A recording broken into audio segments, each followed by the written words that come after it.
Hermanas y hermanos, el Evangelio que acaba de ser leído nos llama a un concepto de justicia más plena, más completa. La crítica que se hace en el Evangelio, si su justicia no es mayor que la de los escribas y fariseos, ciertamente no entrarán en el reino de los cielos. Ahora, los fariseos, los escribas, conocedores de la fe, del judaísmo, aparentemente la crítica que se hace es que vivían un estilo de vida donde las leyes se veían en blanco y negro. O sea, blanco y negro y nos sostenemos y a veces lo blanco y lo negro puede ser hasta superficial, ¿ves? En otras palabras, el sentido de justicia tiene que ir más allá de la letra, tiene que venir del corazón, ¿ves? Entonces es el sentir, yo necesito hacer justicia y lo lleva a un nivel muy profundo, o sea, que no es simplemente cometer adulterio físico, sino mirar con la intención de adulterio, ya estás haciendo adulterio en el corazón, o sea, que estamos elevando ese tipo de relación a algo que va más profundo, en este caso para mí, que es el espíritu de la ley. Hay que observar el espíritu, la esencia de la ley, porque es ahí donde está el Señor. Por ejemplo, no jurarás en falso y le cumplirás al Señor. Pero yo les digo, dice Jesús, no juren de ninguna manera, ni por el cielo, ni por la tierra, ni por tu cabeza, por nada. ¿Por qué? Porque el que tiene la verdad no tiene necesidad de jurarlo. ¿Ves? El que verdaderamente está viviendo en esa noción de la verdad, pues simple y llanamente no tienes que probar nada. Estás con la verdad que no es tu verdad, es la verdad de Cristo, ¿ves? La verdad de un ser humano puede ser voluble, puede cambiar las circunstancias, las situaciones, las personas, no sé. Pero la de Cristo es eterna y es la verdad, no mi verdad, no tu verdad, no una verdad, sino la verdad eterna. A la luz de esto, me gustaría intentar este evangelio para complementar el que acabamos de leer. Y este evangelio dice así: en aquel tiempo se le acercó a Jesús un leproso para suplicarle de rodillas: si tú quieres, puedes curarme. Jesús se compadeció de él y extendió la mano y lo tocó y le dijo: sí, quiero, sana. Inmediatamente se le quitó la lepra y quedó limpio. Al despedirlo, Jesús le mandó con severidad: no se lo cuentes a nadie, pero para que conste, ve a presentarte al sacerdote y ofrece por tu purificación lo prescrito por Moisés. Pero aquel hombre comenzó a divulgar tanto el hecho que Jesús no podía ya entrar abiertamente en la ciudad, sino que se quedaba fuera en lugares solitarios a donde acudían a él de todas partes. Y mira cómo vamos a relacionar estos dos evangelios. Se trata de un leproso. La lepra era una sentencia de muerte en el tiempo de Jesús. Y el leproso le suplica de rodillas: si tú quieres, me puedes sanar. ¡Wow! Esa es una noción de total abandono en Cristo. Y Jesús reacciona ¿con qué? Con compasión. No con pena, atención. No con pena. ¿Por qué? Aunque en algunas culturas la palabra pena se asocia con vergüenza. Me dio pena, me dio vergüenza. En este caso, la palabra pena es el famoso sentimiento cuando estás en la televisión y ves los niños en África muriéndose de hambre o una guerra y tú dices: ay, qué pena, ¿verdad? Ay, bendito, qué pena esos niños. Y cambias el canal a ver la novela. O sea, eso es pena. Me dio pena y me moví. Cuando, sin hacer nada, ¿ves? Cuando tienes compasión, ese sentimiento te lleva a hacer algo para cambiar esa situación. Y entonces Jesús sintió compasión. Extiende la mano y lo toca. ¡Wow! ¿Qué decía la ley? No toques a un leproso. La ley era muy clara con eso: no toques a un leproso, ya sea religiosamente vas a estar impuro y culturalmente, pues no, estás con gente enferma, no se ve bien, ¿ves? Entonces, él extiende la mano, no tuvo temor, no tuvo miedo, conociendo la ley de no tocar al leproso. extiende la mano porque él fue más allá de esa ley. Él honró el espíritu de la ley al sanarlo de esa manera. Y no simplemente eso, dice, sí quiero. Qué maravilla, ¿no? Sí quiero que te sanes. Entonces, vemos a un Cristo que, un buen judío, porque ¿qué le dice después? Vete al sacerdote, para que cumplas con la ley. Vete al sacerdote. Pero la ley verdadera ya se cumplió en la sanación de este leproso. Ve al sacerdote para que haya un reconocimiento del milagro y un agradecimiento y hagas sacrificio por tu purificación, porque se le ha cambiado la vida a este hombre. Ahora puede ir al templo a rezar, ahora puede entrar al pueblo, porque la noción de aquellos que tenían lepra los sacaban fuera de la sociedad. Una vez la primera mancha aparecía, y si eso continuaba, tú salías fuera del pueblo, viviendo sabe Dios dónde, en cuevas, dependiendo de la caridad del ser humano. En otras palabras, era vivir muriendo o morir en vida. Morir en vida. Y entonces, ¿qué hace Jesús? Al Jesús sanarlo, lo devuelve a su condición digna de ser humano y ya puede continuar con sus actividades, ya puede ir al templo, estar con sus amigos, con su familia, visitar, caminar por la ciudad. Esto indica que para observar el espíritu de la ley hay que estar centrados en Dios. O sea, que todo lo que se haga sea en el nombre de Dios, llamados a una inclusividad. Imitar a Cristo. Y si tú imitas a Cristo, no tienes temor. Lo mismo que hizo Cristo, que lo tocó, ¿verdad? Al leproso. No tuvo temor. Y claro, entendemos que las regulaciones en aquel tiempo de Jesús de la ciencia pues no estaban avanzadas, y era una humillación muy grande. Tenías que caminar como leproso con la cabeza descubierta, ropas descosidas, cubrir su boca. Mira qué interesante y qué contradictorio, ¿ves? Se tenía que cubrir la boca porque se pensaba que la infección se pasaba por el aire, ¿no? Por el aliento.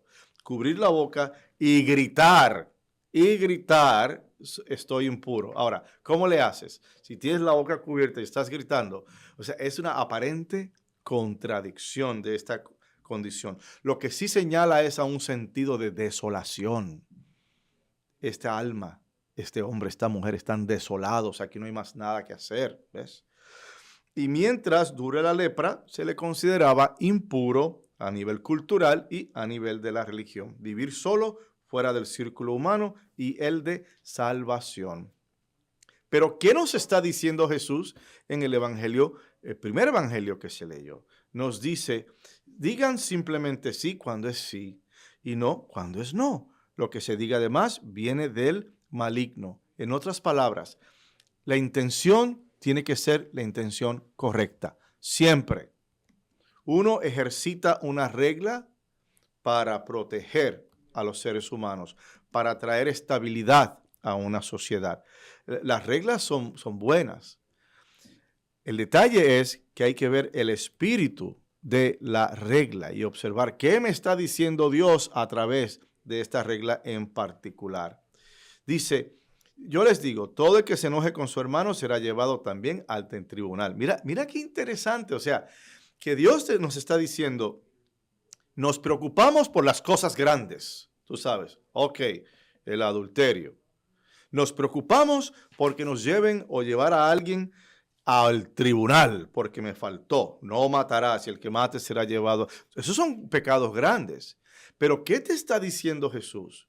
Todo pecado grande comienza en el corazón con una intención, con un deseo. Mira qué interesante. Así que el hombre que comete adulterio con los ojos, adulterio con los ojos, es adulterio en tu corazón. El hombre que comete un crimen, ¿verdad? Ciertamente tiene que ir al tribunal, a la cárcel y demás, pero el que se enoje con su hermano también será llevado al tribunal. ¿A cuál tribunal? Al celestial, al tribunal eterno. Entonces tenemos esa relación de las cosas grandes, crímenes grandes siempre se empiezan con cosas pequeñas. Ahí es. Y las cosas pequeñas están en el corazón, así como las decisiones para las grandes. ¿Por qué el corazón? Porque en el corazón radica la verdadera sabiduría. Hay personas, quizás campesinos, quizás personas mayores, que no tuvieron una educación formal, pero qué personas más sabias, ¿ah? A veces usan refranes para comunicarse. Son personas con una cordura, con un sentido de juicio, que no fueron a la escuela. Quizás no sepan ni escribir ni leer, pero qué sabios son. ¿Por qué? Y lo contrario es igual. Hay personas que tienen doctorados y no tienen sentido común. Tan sencillo como eso, ¿ves? Y tienen la formación, pero no tienen ese sentido común. ¿Por qué? Porque la cabeza y el corazón no están conectados. Ahora bien, ¿por qué el corazón? Porque en el corazón del ser humano reside la verdadera sabiduría. Y ahí reside la grandeza de nuestro Dios, que nos utiliza para hacer maravillas. Es en el corazón. Si estudiamos el mito, el cuento de Blancanieves, ahí tienes la respuesta igual. ¿Qué pedía la reina madre, la malvada reina madre, para Blancanieves? Ella quería que le trajeran ¿qué? El corazón, como muestra, número uno, de que la habían matado, y número dos, ella que usaba brujería y demás, hechicería, pensaba que al comer un corazón tan noble, un corazón tan puro, a ella la iba a preservar hermosa por siempre y para siempre. Y ella, por un lado, le atinó. Claro que sí, ahí en el corazón es donde está la belleza. En el corazón es donde está la verdad. En el corazón es donde está Dios. Pero no es para mantenerte así, sino para darte la vida eterna. ¿Ves? Muy diferente a mantenerte eterno. ¿Ya? Entonces, vemos como el corazón es el que tiene que definir. Y desde el corazón, tú y yo tenemos que tener una identidad clara, centrados en el Señor. El que dice, por ejemplo, una persona que dice una mentira grandota. Y a veces hablamos, no, si yo lo que digo son mentiras blancas. Una mentirita, mentiras blancas. Pero es una mentira, sigue siendo una mentirita. Y no es que nos vayamos a matar o volvernos locos porque, dijo una mentira. Pero estar conscientes, me explico. El que es fiel en lo pequeño tiende a ser fiel en lo grande. ¿Ah? En pequeñas cositas, si eres fiel, cuando vengan los grandes desafíos, la idea es que te mantengas fiel. ¿Por qué? Porque es Cristo quien vive en ti. Te estás pensando como Cristo, estás sintiendo como Cristo, estás actuando como Cristo. Es Cristo quien vive en ti. Y el que tiene a Cristo en su corazón, bendito sea Dios, ¿quién puede en contra de ti? Eso es muy, muy, muy importante. Y entonces continuamos con estas exhortaciones de no cometerás adulterio, no jurarás en falso, cumple lo que hayas prometido, que mata será llevado al tribunal, no odies a tu hermano porque te van a llevar a otro tribunal, etcétera, etcétera, etcétera. Y en el Evangelio largo, porque Alejandro leyó la versión compacta, la versión corta del Evangelio.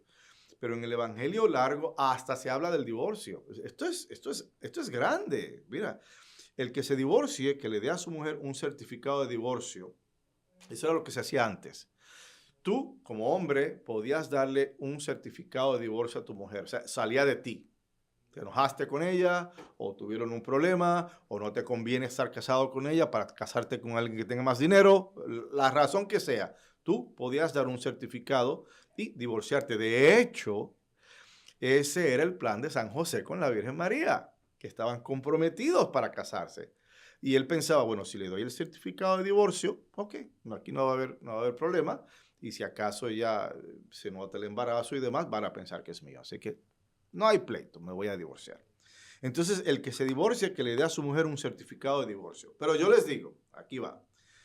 El que se divorcia, salvo el caso de que vivan en unión ilegítima, interesante, expone a su mujer al adulterio. Y el que se casa con una divorciada comete adulterio. O sea, como quiera que te pongas, siempre tienes que llorar. Entonces, es como ir a lo básico de las relaciones humanas. Ahí está el detalle para hacer justicia, para entender la ley de Dios, para vivir la ley de Dios y conocer su esencia y su espíritu, hay que conocer las relaciones humanas. Y en el conocernos es donde empezamos a ver el rostro de Dios.